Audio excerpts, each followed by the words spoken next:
इस वीडियो में हम लोग डिस्कस करेंगे ऑटोमेटिक कंट्रोल सिस्टम के प्रीवियस ईयर क्वेश्चन को। ठीक है, ये जो है 2020 का प्रीवियस ईयर क्वेश्चन है जो कि अभी हम लोग जो है डिस्कस करने वाले हैं SBTBR का। ये इलेक्ट्रिकल ब्रांच के लिए 6th सेमेस्टर। ठीक है, तो स्टार्ट करते हैं। फर्स्ट क्वेश्चन है कि when the output of the system is independent of input signal then the system is, कि जब आउटपुट जो होता है सिस्टम का अगर इंडिपेंडेंट हो इनपुट सिग्नल से तो आपका सिस्टम जो है कौन सा होगा। तो ये जो है ओपन लूप कंट्रोल सिस्टम इसको बोला जाता है।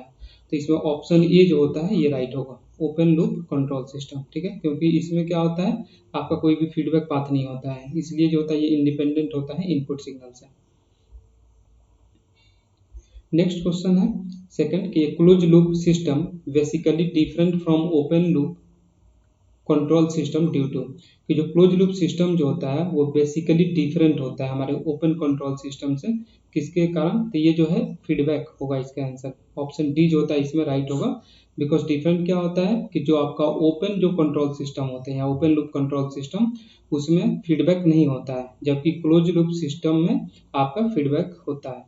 ठीक है, तो ये डिफरेंट जो होता है इसी को लेकर होता है, फीडबैक के लेकर। सो ऑप्शन डी जो होता है इसमें राइट होगा। नेक्स्ट क्वेश्चन है कि introduction of feedback reduces the effect of, कि जब हम इंट्रोडक्शन करते हैं फीडबैक का तो क्या रिड्यूस करता है, तो उसका इफेक्ट जो होता है क्या होता है, क्या चीज़ रिड्यूस करेगा। तो इरर सिग्नल को रिड्यूस करता है, सही है। डिस्टर्बेंस को भी रिड्यूस करता है, ये भी सही है। नॉइज सिग्नल को भी रिड्यूस करता है। ठीक है, तो यानी कि ऑप्शन जो है तीनों सही है, A B C. So option D जो होता है इसमें राइट होगा, ऑल ऑफ दी अबव।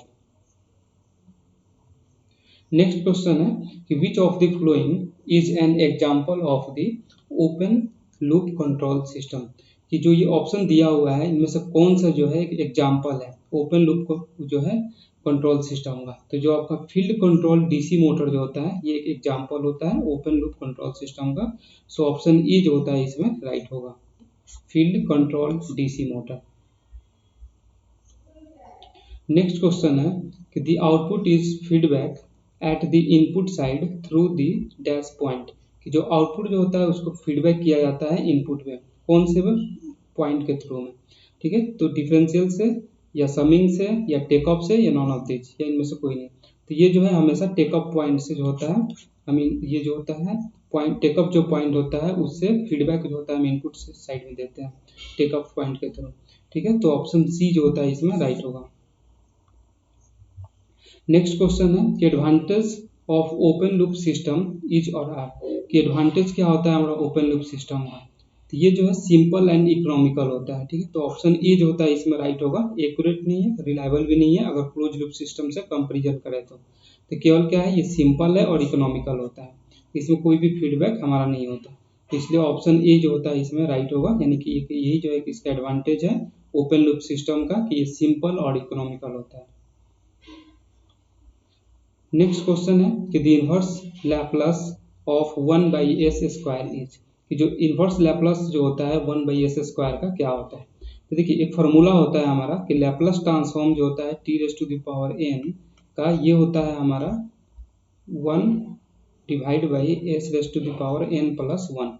अगर t का वैल्यू जो होता है हम अगर 1 माने, सॉरी n का वैल्यू अगर हम 1 माने तो लैप्लस ट्रांसफॉर्म जो है t का हम यहाँ से निकाल सकते हैं, क्या होगा तो s के पावर जो n है यहाँ पे भी 1 रखेंगे तो 1+1 यानी कि 1/s², यानी कि लैप्लस ट्रांसफॉर्म जो है t का ये होता है 1/s²।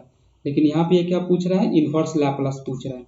तो क्या होगा इसका जस्ट अगर हम निकालेंगे तो इनवर्स लैप्लस जब हम निकालेंगे ना 1/s² का, इनवर्स लैप्लस का ऐसा सिंबल होता है तो वो हो जाएगा हमारा t, केवल t हो जाएगा। ठीक है, तो ऑप्शन बी जो होता है इसमें राइट होगा 180। नेक्स्ट क्वेश्चन है कि the transfer function of a system is defined as the ratio of output to input in dash, कि जो ट्रांसफर फंक्शन जो होता है सिस्टम का उसे डिफाइन किया जाता है, किसका रेशियो होता है आउटपुट टू इनपुट। तो लैप्लस ट्रांसफॉर्म में हम आउटपुट टू इनपुट निकालते हैं। ठीक है, तो इसमें ऑप्शन ए जो होता है इसमें राइट होगा। ट्रांसफर फंक्शन जो होता है यहाँ पे लैप्लस ट्रांसफॉर्म निकालते हैं सबसे पहले आउटपुट का, उसका लैप्लस ट्रांसफॉर्म निकालते हैं इनपुट का, इसी का रेशियो होता है। ये जो एल लिख रहे हैं ये लैप्लस ट्रांसफॉर्म का जो होता है सिंबल होता है। ठीक है, तो इसमें ऑप्शन जो होता है ए सही होगा, लैप्लस ट्रांसफॉर्म। नेक्स्ट क्वेश्चन है कि 3 blocks with gains of 5, 8, 12 2 respectively are connected in series, the total gain of the arrangement is. कि इसमें 3 ब्लॉक दिया हुआ है जिसका गेन जो है एक का 5 है, दूसरे का 8 है और तीसरे का 2 है, ठीक है, यानी कि 2 है। तो इसमें क्या है, ये बोल रहा है कि इसमें सीरीज में ये सब के सब कनेक्टेड है, तो इसका टोटल गेन क्या होगा। तो जब भी सीरीज में कनेक्टेड रहेगा हमारा बहुत सारे गेन्स, तो जो टोटल गेन जब हम निकालेंगे या ओवरऑल गेन, तो ये सबको मल्टीप्लाइड कर देंगे अगर सीरीज में कनेक्टेड रहेगा तो मल्टीप्लाइड करेंगे तो क्या होगा, 5 इंटू 8 इंटू 2। तो जब आप इसको मल्टीप्लाइड करिएगा तो आपका 80 आंसर आएगा, ठीक है। तो ऑप्शन बी जो होता है इसमें राइट होगा। आपको बस ये ध्यान रखना है कि अगर गेन कितना भी दिया रहे, 4, 5, 6 जितना भी दिया रहे, अगर वो कनेक्टेड है सीरीज में, सबको मल्टीप्लाइड कर दीजिए, आपको टोटल गेन जो होता है फाइंड आउट हो जाएगा। हमने यहाँ पर नॉर्मली मल्टीप्लाइड कर दिया है 5, 8 और 2 को, ठीक है। तो ऑप्शन बी जो होता है इसमें राइट होगा, 80। नेक्स्ट क्वेश्चन है कि tachometers is a device which converts. कि जो टेकोमीटर जो होता है एक डिवाइस होता है जो कन्वर्ट करता है mechanical energy to electrical energy, ठीक है। तो ऑप्शन बी जो होता है इसमें राइट होगा। ये टेकोमीटर का यूज क्या होता है, तो स्पीड मेजर करने के लिए इसका यूज किया जाता है। ये भी आप पॉइंट याद रखिएगा कि टेकोमीटर का यूज होता है स्पीड मेजर करने में काम आता है आरपीएम में, ठीक है। ये भी पूछ सकता है क्वेश्चन, लेकिन यहाँ पे पूछ रहा है कि ये क्या कन्वर्ट करता है ये डिवाइस टेकोमीटर। ये मैकेनिकल एनर्जी को इलेक्ट्रिकल एनर्जी में चेंज करता है या कन्वर्ट करता है। सो ऑप्शन बी जो होता है इसमें राइट होगा। नेक्स्ट क्वेश्चन है, if the damping ratio is equal to 1 second order system is. अगर डैम्पिंग रेशियो जो होता है हमारा अगर 1 के बराबर हो जाए, तो जब जीटा का वैल्यू यानी कि डैम्पिंग रेशियो जो होता है ये जीटा से डिनोट किया जाता है इसको, डैम्पिंग रेशियो को, ठीक है, जीटा से डिनोट किया जाता है। तो जब इसका वैल्यू 1 होता है तो इसको क्रिटिकली डैम्प्ड बोला जाता है, क्रिटिकली डैम्प्ड सिस्टम, ठीक है। तो इसमें क्या होगा, जब भी जीटा का वैल्यू 1 होगा सेकंड ऑर्डर सिस्टम में, तो क्रिटिकली डैम्प्ड होगा और इसमें इक्वल रूट्स होंगे। सो ऑप्शन डी जो होता है इसमें राइट होगा। एक चीज आप याद रखिएगा कि जब जीटा का वैल्यू 1 होता है तो इसको क्रिटिकली डैम्प्ड बोला जाता है। अगर जीटा का वैल्यू ग्रेटर देन 1 है तो इसको ओवर डैम्प्ड बोलते हैं। ये प्रीवियस जो एक वीडियो जो मैंने बनाया था उसमें मैंने एक टेबल भी दिया हुआ है, वहाँ भी आप देख सकते हैं, ठीक है। उसका जो लिंक है मैं डिस्क्रिप्शन बॉक्स में डाल दूंगा, आप देख लेना वहाँ से। ये जीटा का वैल्यू अगर लेस देन 1 होगा तो इसको अंडर डैम्प्ड बोला जाता है। ये तीनों कंडीशन आप याद रखिए, ये क्वेश्चन भी पूछता है, जीटा का वैल्यू दे देगा और पूछेगा कि कौन सा सिस्टम जो होता है शो कर रहा है। तो अगर जीटा का वैल्यू 1 है क्रिटिकली डैम्प्ड सिस्टम है, अगर जीटा का वैल्यू ग्रेटर देन 1 है ओवर डैम्प्ड है, अगर जीटा का वैल्यू लेस देन 1 है तो अंडर डैम्प्ड है। जीटा क्या होता है, जीटा को डैम्पिंग रेशियो बोलते हैं, ठीक है। तो इसमें जो है हमारा पूछ रहा है कि इसमें डैम्पिंग रेशियो अगर 1 के बराबर हो जाए तो सेकंड ऑर्डर सिस्टम क्या होगा। तो ये जो है हमारा क्रिटिकली डैम्प्ड होगा और इसमें इक्वल रूट्स होंगे, ठीक है। तो ऑप्शन डी जो होता है इसमें राइट होगा। नेक्स्ट क्वेश्चन है कि root locus is use to calculate. कि जो रूट लोकस जो होता है ये यूज किया जाता है कैलकुलेट करने के लिए किस टाइप के स्टेबिलिटी को, मार्जिनल स्टेबिलिटी, एब्सोल्यूट स्टेबिलिटी और रिलेटिव स्टेबिलिटी या नॉन ऑफ दिस। तो हमेशा जो रूट लोकस जो होता है ये यूज किया जाता है कैलकुलेट करने के लिए रिलेटिव स्टेबिलिटी को, ठीक है। तो ऑप्शन सी जो होता है इसमें राइट होगा। नेक्स्ट क्वेश्चन है कि signal which value change from zero to another level an in negligible time is called. कि कौन सा एक सिग्नल है जिसका वैल्यू जो होता है चेंज करता है जीरो से अनदर लेवल यानी कि एन तक नेग्लिजिबल टाइम में। तो ये जो होता है हमारा स्टेप सिग्नल होता है, ठीक है। तो ऑप्शन सी जो होता है इसमें राइट होगा।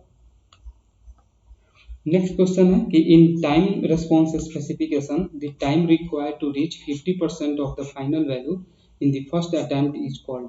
कि जो टाइम रेस्पॉन्स स्पेसिफिकेशन होता है उसमें टाइम जो रिक्वायर्ड होता है रीच करने के लिए 50% हमारा फाइनल वैल्यू का फर्स्ट अटेम्प्ट में, उसको क्या बोलते हैं, तो उसको डिले टाइम बोलते हैं, ठीक है। तो ऑप्शन बी इसका जो ऑप्शन होगा बी से राइट होगा। ये क्वेश्चन जो है 2019 इवेंट सेम में भी पूछा है, एसबीटी बिहार जो है उसमें, ठीक है। तो ये क्वेश्चन बहुत ही इंपॉर्टेंट है, इसको आप याद रखिए। इसको डिले टाइम बोला जाता है, 50% of final value. Next question है कि if the system has multiple poles on the imaginary axis this system is.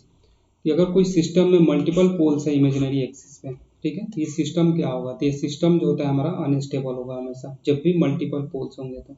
So option A जो होता है इसमें राइट होगा, अनस्टेबल।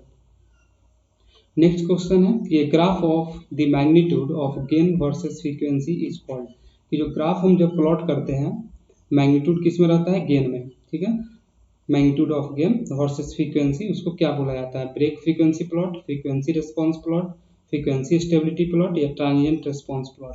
तो इसको जो हम फ्रीक्वेंसी रिस्पॉन्स प्लॉट बोलते हैं, ठीक है, तो ऑप्शन बी जो होता है इसमें राइट होगा। नेक्स्ट क्वेश्चन है कि the Nyquist plot intersect the real axis at a equals to -2 the gain margin is, कि नाइक्विस्ट प्लॉट जो होता है ये इंटरसेक्ट कर रहा है रियल एक्सिस पे, कौन सा पॉइंट पे, तो ए इक्वल्स टू -2 पे, तो इसका गेन मार्जिन क्या होगा। तो देखिए नाइक्विस्ट प्लॉट में जब भी गेन मार्जिन पूछे, ठीक है, GM लिख रहे हैं गेन मार्जिन को शॉर्ट फॉर्म में, तो ये होता है 1 डिवाइड बाई कहाँ पे आपका इंटरसेक्ट कर रहा है, मोड रहता है ये, और इंटरसेक्ट एट रियल पॉइंट या real axis, intersection at real axis, तो ये मोड में रहता है। तो यहाँ पर क्या दिया है, ए इक्वल्स टू -2 दिया हुआ है, तो उस समय करना क्या है, मोड में -2 ऐसे कर देना है। जब इसको आप सॉल्व करिएगा तो ये आ जाएगा 1/2, मोड के बाहर लाओगे तो पॉजिटिव हो जाएगा, ठीक है, तो गेन मार्जिन जो है तुम्हारा 1/2 हो जाएगा। सो ऑप्शन सी जो होता है इसमें राइट होगा, यानी कि जो भी पॉइंट को पूछे निगेटिव रियल एक्सिस पे दे दे या रियल एक्सिस पे, और ए का वैल्यू -2 अगर है तो क्या करोगे, 1/-2 करोगे, 1/2 आ जाता है।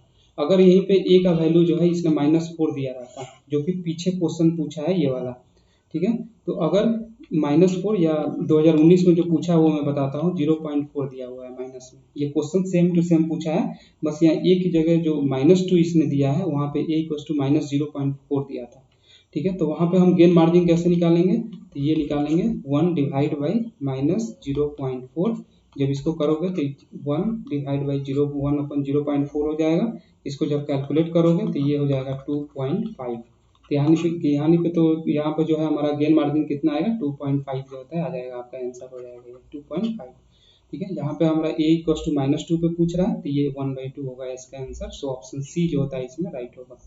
तो ए का वैल्यू कुछ भी दो, तो कुछ भी दे, आप यहाँ से जो होता है निकाल सकते हो इस फॉर्मूला से। नेक्स्ट क्वेश्चन है कि which of the flowing will constitute the state model of the system, कि कौन सा इनमें से जो ऑप्शन है जो कि कॉन्स्टिट्यूट करता है स्टेट मॉडल हमारा सिस्टम का, तो ये जो है output equation. So option B जो होता है इसमें राइट होगा, ठीक है। नेक्स्ट क्वेश्चन है कि 2 stator windings of A C servo motor are oriented dash electrical degree apart, कि जो 2 स्टेटर वाइंडिंग जो होता है एसी सर्वो मोटर का, ये ओरिएंटेड होता है कितने इलेक्ट्रिकल डिग्री पार्ट में, तो ये हमेशा जो होता है 90 डिग्री होता है इसमें, ठीक है, तो ऑप्शन बी जो होता है इसमें राइट होगा, ठीक है। अगर आप लोगों को ये वीडियो अच्छा लग रहा है तो प्लीज़ आप इसको लाइक करिए, ठीक है, और शेयर एंड सब्सक्राइब करिए।